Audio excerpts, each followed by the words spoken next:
Sir, ಇಷ್ಟೆಲ್ಲ ಹೇಳಿದ್ರಿ. ಈಗ ಪಕ್ಷಗಳು ಈ ತರ ಮರ್ಜ್ ಆಗಿದಾವೆ ಆಲ್ರೆಡಿ ಅಂತ ಹೇಳಿದ್ರಿ. ಈಗ ನೀವು ನೇಮು, ಫೇಮು ಇರುವಂತಹ ಆ, ಸಾಕಷ್ಟು ಜನ ಇದ್ದಾರೆ.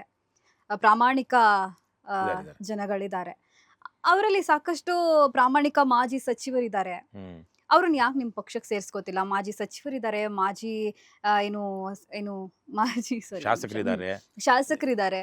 ಅವ್ರನ್ನ ಯಾಕೆ ಸೇರ್ಸ್ಕೊಳ್ತಾ ಇಲ್ಲ? ಸೇರ್ಸ್ಕೊಳ್ಬಾರ್ದು ಅಂತೇನು ಇಲ್ಲ, ಹ್ಮ್ ಅವ್ರು ಬರ್ತಾ ಇಲ್ಲ. ಹ್ಮ್ ಹ್ಮ್ ಯಾಕಂದ್ರೆ ಅವರೆಲ್ಲ ಒಂದು ಕಾಲದಲ್ಲಿ ಮೂರ್ ಸಲ, ಎರಡೆರಡು ಸಲ ಅಥವಾ ಒಂದ್ ಸಲಕ್ಕಿಂತ ಜಾಸ್ತಿ ಆಗಿದ್ರೆ ಅವ್ರು ಮಾಜಿ ಆಗೋದು. ಹ್ಮ್ ಹ್ಮ್ ಎರಡೆರಡು ಸಲ, ಮೂರ್ ಸಲ, ನಾಲ್ಕು ಸಲ ಗೆದ್ದಿರೋರು. ಹ್ಮ್ ಇವತ್ತಿನ ಸಂದರ್ಭದಲ್ಲಿ ಅವರಿಗೆ ಆ ಈಗಿನ ರೀತಿಯ ಕೆಟ್ಟ ಹಣ ಹೆಂಡದ ರಾಜಕಾರಣ ಮಾಡಿ ಗೆಲ್ಲೋದಿಕ್ಕೆ ಅವ್ರ ಕೈಲಿ ಆಗ್ತಾ ಇಲ್ಲ. ಹ್ಮ್ ಅವ್ರ ಹತ್ರ ದುಡ್ಡು ಇಲ್ಲದೆ ಇರಬಹುದು ಅಥವಾ ಯಾವುದೋ ಒಂದು ತತ್ವ ಅವರನ್ನ ನಿರ್ಬಂಧಿಸಿರಬಹುದು. ಆದ್ರೆ ಅದೇ ಸಂದರ್ಭದಲ್ಲಿ ಅವ್ರಿಗೂ ಅವ್ರದೇ ಆದಂತಹ ಒಂದು ಏನೋ ಒಂದು ಅಹಂ ಇರಬಹುದು, ಸ್ವಾಭಿಮಾನ ಸ್ವಾಭಿಮಾನ ಅಹಂಕಾರಕ್ಕೆ ತುಂಬಾ ತೆಳುವಾದ ಗೆರೆ ಇದೆ. ಒಬ್ರಿಗೆ ಸ್ವಾಭಿಮಾನ ಅನ್ಸುತ್ತೆ, ಇನ್ನೊಬ್ರಿಗೆ ಅಹಂಕಾರ ಅನ್ಸುತ್ತೆ. ಆ ತರದ್ದಿರಬಹುದು. ಆಗಾಗ ಅವ್ರು ಬರ್ತಾ ಇಲ್ಲ. ಮತ್ತೆ ನಾವು ಅವ್ರಿಗೆ ಹೋಗಿ ಸುಮ್ನೆ ಒಂದ್ ಬಲವಂತ ಮಾಡಿ ಕರ್ಕೊಂಡ್ ಬರೋದು, ಅವ್ರಿಗೆ ಆಮೇಲೆ ಅವ್ರಿಗೆ ಅವಮಾನ ಆಗುತ್ತೆ ಅಂತ ಭಾವಿಸ್ಕೊಳ್ಳೋದು, ಇವೆಲ್ಲ ಬೇಡ. ಅವ್ರಾಗ್ ಬಂದ ಆಮೇಲೆ ಇನ್ನೊಂತ ಆತರ ಇರುವಂತವ್ರು ನಮ್ಗೆ ಒಂದ್ ರೀತಿಲಿ ಮೆಂಟರ್ ತರ ಕೆಲಸ ಮಾಡ್ಬೋದಲ್ವಾ? ಆ ದೊಡ್ಡತನೂ ಬಹಳ ಜನಕ್ಕಿಲ್ಲ. ನೋಡಿ, ನೇಮ್ ಇದೆ, ಫೇಮ್ ಇದೆ, ಪ್ರಾಮಾಣಿಕತೆ ಇದೆ. ಆದ್ರೆ ಅದ್ರ ಜೊತೆಗೇನೆ ಒಂದು ದೊಡ್ಡತನ ಅನ್ನೋದು ಬೇಕಲ್ವಾ? ದೊಡ್ಡತನ ಈಗ ಮಹಿಮಾ ಪಟೇಲ್ರು ನಾನು 2 ಚುನಾವಣೆಗಳಲ್ಲಿ, ನಾವು ಹಲವಾರು ಉಪಚುನಾವಣೆಗಳಲ್ಲಿ ಮತ್ತು ನಾನು ಶಿಗ್ಗಾವಿಂದ ನಿಂತಾಗ್ಲೂ ಯಾವುದೇ ಹಮ್ಮು ಬಿಮ್ಮಿಲ್ದೆ ಸ್ವಯಂ ಪ್ರೇರಿತವಾಗಿ ಬಂದು ಅವ್ರು ಬೆಂಬಲಿಸಿದ್ರು. ಅವ್ರಿಗೆ ಆ ತರದ ಯಾವುದೇ ಅಹಂಕಾರ ಇನ್ನೊಂದು ಯಾವುದೂ ಇಲ್ಲ. ಒಳ್ಳೇದಾಗ್ಲಿ, ಇವ್ರೇನೋ ಒಳ್ಳೆ ಕೆಲಸ ಮಾಡ್ತಾ ಇದಾರೆ, ನನ್ನ ಕೈಯಲ್ಲಿ ಎಷ್ಟಾಗುತ್ತೋ ಅಷ್ಟು ಸಹಾಯ ಮಾಡೋಣ. ನಮ್ಮ as a JDU state president has donated 5,000 rupees for our campaign at one time and 15,000 at some other time. So ಹಾಗಾಗಿ ಅವರು ಒಂದು ಪಕ್ಷದವರಾಗಿ ಇನ್ನೊಂದು ಪಕ್ಷ ಈ ತರದ ಕೆಲಸ ಮಾಡ್ತಾ ಇದೆ, ಇವ್ರನ್ನ ಬೆಂಬಲಿಸಬೇಕು ಅಂತ ದೊಡ್ಡತನ ಇದೆಯಲ್ವಾ? ಎಷ್ಟು ಜನರಲ್ಲ ಆ ದೊಡ್ಡತನ ಇರುತ್ತೆ? ಬರ್ಬೇಕು, ಈಗ ನಾವು ಹೋಗಿ ಕರೆಯೋದು ಬೇರೆ, ಆದ್ರೆ ಅವ್ರು ಬಂದು ನಮಗೂ ಹೊರೆ ಆಗ್ಬಾರ್ದಲ್ವಾ? ಮತ್ತೆ ಅವ್ರು ಹಳೆ ಕಾಲದ ರಾಜಕಾರಣ ತರಕ್ಕೆ ರೆಡ್ಡಿ ಅವರೇ ನೋಡಿ, ಇವಾಗ ಇವ್ರ ಜೊತೆ ಸೇರ್ಕೊಂಡ್ಬಿಡೋಣ, ಮತ್ತೆ ನಾವು ಏನಾದ್ರು ಮಾಡಿ ಇಲ್ಲಿಂದ ದುಡ್ಡು ಬರುತ್ತೆ ತಂದು ಸ್ವಲ್ಪ ಇದನ್ನು ಪ್ರಯತ್ನ ಮಾಡ್ಬಿಡೋಣ, ಸ್ವಲ್ಪ ಹಣ ಅವ್ರ ಸಮಾನಾಗಿ ನಾವು ಹಂಚೋಣ ಅಂತ ಮಾತಾಡಿದ್ರೆ ನಾವು ಅವ್ರನ್ನ ತಿರಸ್ಕರಿಸೋಕ್ಕಾಗುತ್ತಾ? ಆಗುತ್ತೆ. ನಮಗಂತೂ ಸ್ಪಷ್ಟವಾಗಿದೆ ನಮ್ಮ ರೀತಿ ನೀತಿಗಳು. ಆದ್ರೆ ಎಷ್ಟು ಮುಜುಗರ, ಎಷ್ಟು ಮುಲಾಜು. ಹಾಗಾಗಿ ಅಂತವ್ರು ಸ್ವಲ್ಪ ದೊಡ್ಡತನ ತೋರಿಸ್ಬೇಕು, ಮೆಂಟರ್ ಮಾಡ್ಬೇಕು. ಒಂದ್ ಶಕ್ತಿ ನೋಡಿ, ಶಕ್ತಿ ಇರೋದು ಯಾವಾಗ್ಲೂ ಕೂಡಿಟ್ಕೊಳಕ್ಕಲ್ಲ, ಅದನ್ನ ಹಂಚೋದಿಕ್ಕೆ. ಹಂಚಿದಷ್ಟೂನು ಶಕ್ತಿ ಜಾಸ್ತಿ ಆಗುತ್ತೆ. ಹಾಗಾಗಿ ಅಂತ ದೊಡ್ಡತನ ಇಲ್ಲದೆ ಇರೋ ಕಾರಣದಿಂದಾಗಿನೇ ಇವರು ಕುಬ್ಜರಾಗಿರೋದು. ನೀವ್ ಯಾರು ಪ್ರಾಮಾಣಿಕರು ಅಂತ ಹೇಳ್ತಿದ್ರು ಗೊತ್ತಿಲ್ಲ. ಅವರು ಕರ್ನಾಟಕ ರಾಷ್ಟ್ರ ಸಮಿತಿ ಪಕ್ಷ ಬೆಂಬಲಿಸಬಹುದಲ್ಲ. ಈಗಲೂ ಕಾಂಗ್ರೆಸ್ ಅಲ್ಲೋ, BJP-ಲೋ, JDS ಅಲ್ಲೋ ನಗಣ್ಯರಾಗಿ ಹಾಕಿದ್ದಾರೆ. ಅವ್ರಿಗೊಂದು ಅಸ್ತಿತ್ವ ಇದೆ, ಸ್ವಂತ ವ್ಯಕ್ತಿತ್ವ ಇದೆ. ಎಲ್ಲಾ ಚುನಾವಣೆಯಲ್ಲೂ ಗೆಲ್ಲಬೇಕು ಅಂತಿಲ್ಲ, ಹಲವಾರು ಸಲ ಸೋತಿದ್ದಾರೆ. ಅವ್ರು ದೊಡ್ಡತನ ತೋರಿಸಿ, ಈಗ B. ಸೋಮಶೇಖರ್ ಅವ್ರು ನಾನು ಕರೆದು ಒಳ್ಳೆ ಕೆಲಸ ಮಾಡ್ತಿದ್ದಾರೆ, ಈ ತರದ ಪ್ರಯೋಗ ಮಾಡಿ, ಪ್ರಯತ್ನ ಮಾಡಿ ಅಂತ ಎಷ್ಟು ಜನ ಹೇಳಿದ್ದಾರೆ? ಸ್ವಕೇಂದ್ರಿತವಾಗಿರುವಂತ ವ್ಯಕ್ತಿಗಳು ಇದನ್ನ ಮಾಡೋದಿಲ್ಲ. ಬಟ್ ಅವ್ರು ಕ್ಲೀನ್ ಹ್ಯಾಂಡ್ ಕಟ್ಕೊಂಡು ಏನಾಗ್ತೀರಾ? ಅವ್ರೇನು ಆಗಿಲ್ವಲ್ಲ. ಇವತ್ತಿನ ಸಂದರ್ಭದಲ್ಲಿ ಅವರು ಇಂಥ ಭ್ರಷ್ಟ ದುಷ್ಟ ರಾಜಕಾರಣದಲ್ಲಿ KRS ಪಕ್ಷದ ತರಕ್ಕೆ ಒಂದು ತತ್ವಕ್ಕೋ ಸಿದ್ಧಾಂತಕ್ಕೋ ಒಂದು ಪರ್ಯಾಯ ಆಗಬಹುದಿತ್ತಲ್ಲ, ಆಗಿದ್ದಾರಾ? they have become irrelevant. Nobody mentions them unless we mention them. ಒಳ್ಳೆ ರಾಜಕಾರಣ ಬೇಕು ಅನ್ನೋ ನಮ್ಮಂತವ್ರು ಕೆಲವೊಂದು ವ್ಯಕ್ತಿಗಳನ್ನ ಆಗಾಗ ನೆನಪಿಸ್ಕೊಳ್ಳಿಲ್ಲ ಅಂದ್ರೆ ಕರ್ನಾಟಕ ಜನ ಅವ್ರನ್ನ ಪೂರ್ತಿ ಮರ್ತೇ ಹೋಗಿದ್ದಾರೆ. ಈಗ ನಿಮಗೇನೆ ಯಾರನ್ನ ನೆನಪಿಸ್ಕೊಳ್ಬೇಕು ಅಂದ್ರೆ ಒಂದು ಕಾರಣ ಬೇಕಲ್ವಾ? ಸೊ ಹಾಗಾಗಿ ಇಂಥ ನೂರಾರು ಜನ ಇದ್ದಾರೆ, ಒಬ್ರಲ್ಲ ಇಬ್ರಲ್ಲ, ನೂರಾರು ಜನ ಇದ್ದಾರೆ ಕರ್ನಾಟಕದಲ್ಲಿ. ಆಗ್ಲೂ ಹೇಳ್ದಂಗೆ ಅವರು ಒಂದು ಸಿಂಹಾಸನದ ಮೇಲೆ ಕೂತಿದ್ದು ಅಲ್ಲೇ ಕೂತ್ಕೊಂಡ್ಬಿಟ್ಟಿದ್ದಾರೆ. ಆದ್ರೆ ಅವ್ರ ಸಿಂಹಾಸನ ಇವಾಗ ನೆಲದ ಸಮಾನಕ್ಕೆ ಬಂದ್ಬಿಟ್ಟಿದೆ. ಬೇರೆ ಬೇರೆ ಸಿಂಹಾಸನಗಳು ದೊಡ್ಡದು ಬೆಳೆದಿದೆ. ಅವರು ಅಲ್ಲಿಂದ ನಾವು ಇಳಿದು ನಮ್ಮಂತವ್ರ ಜೊತೆಗೆ ಬಂದ್ರೆ ಅವ್ರಿಗೂ ಒಂದು ಏನು ಇಳಿ ಸಂಜೆಯ ಹೊತ್ತಲ್ಲಿ ಅವ್ರಿಗೂ ಅವ್ರ ಬದುಕು ಒಂದು ಸಾರ್ಥಕ ಆಗುತ್ತೆ. ನೀವು ನನಗೆ ಕೇಳ್ದಂಗೆ ನಾನು ಅವ್ರಿಗೆ ಹೇಳ್ತಾ ಇದ್ದೀನಿ ಈ ಮೂಲಕ. ಅವ್ರಿಗೆ ನಾವು ಕರಿತಾ ಇಲ್ಲ ಅಂತಲ್ಲ, ಕರಿತೀವಿ. ಬಂದ್ರೆ ಅವ್ರ ಯಾವ ಮನಸ್ಥಿತಿಲಿ ಬರ್ಬೇಕು ಅಲ್ವಾ? ಇದು ಕೇವಲ ಚುನಾವಣೆಗಳನ್ನ ಗೆದ್ದು ಬಿಡ್ಬೇಕು ಅಂತೇಳಿ ಎಲ್ಲರನ್ನು ಒಟ್ಟು ಹಾಕೋಬೇಕು ಅಂತಲ್ಲ.